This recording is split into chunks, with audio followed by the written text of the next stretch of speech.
Hey friends, if you encounter this issue where the time taken to reach from the lock screen to the login screen is very low and it takes a lot of time to load Windows, then please watch this video.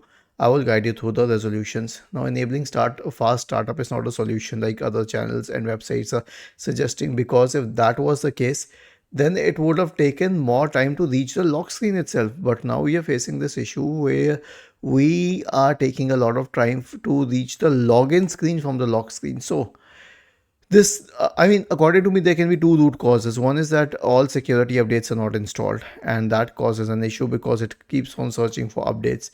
So, to be on the safer side, just right click on the Start button, select Settings from the menu, go to the Windows Update tab, and click on Check for Updates in the right pane.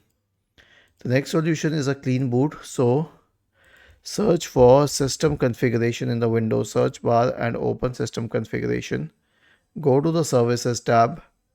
Check the box associated with Hide all Microsoft services. If any of the service is checked, click on Disable all, Apply, OK, and then restart your computer. Was this helpful? If yes, then please subscribe to the channel. If not, then let us know in the comment section of the video on how we could help you further.